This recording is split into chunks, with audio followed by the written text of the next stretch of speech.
That's the opening of Paganini's first Caprice, and as you can see, it requires you to stretch farther with your left hand than is normal.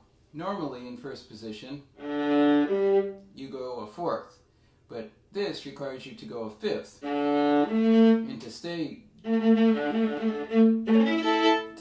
there to play those chords.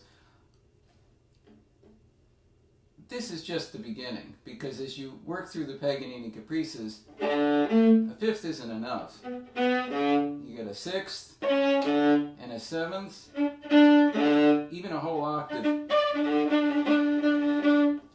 It's rare, but they're in there.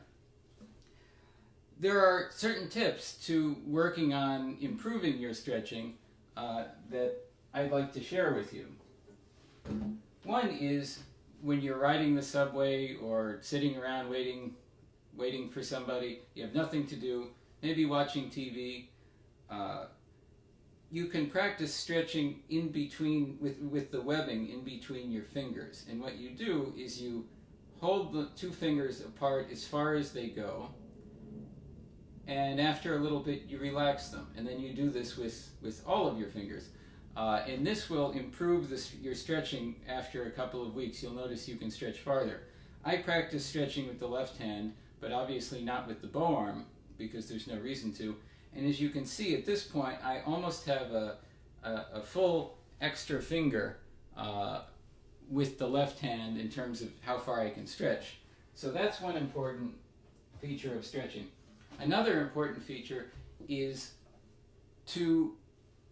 the position of the left hand. You can see this is the normal position when you're in first. That's in first position.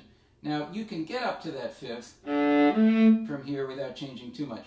But to go any farther, you've really got to bring your arm under and your thumb under. As you can see, the thumb's under there now.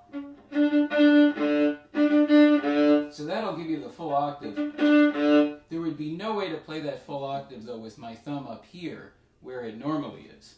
And one last tip for stretching is a psychological one more than anything else. People think to put their first finger down and then try to reach up with the fourth finger. And as I said, that'll give you that fifth, maybe a little more if you have normal-sized hands like I do. But if you want that octave, what you're really doing is you're starting with the fourth finger and stretching back. And of course, what we're really talking, when we say you start with the fourth finger and stretch back, what we're really talking about is the position of the first finger. If you try to stretch up from the first finger and put your first finger down like that and don't change its position, you can only get so far. You can see, though, when you start here, you see the position of the first finger is now totally different. And that's what we're really discussing, is the change in position of the first finger. But psychologically, it's easier to think of that by starting from the fourth finger and stretching back.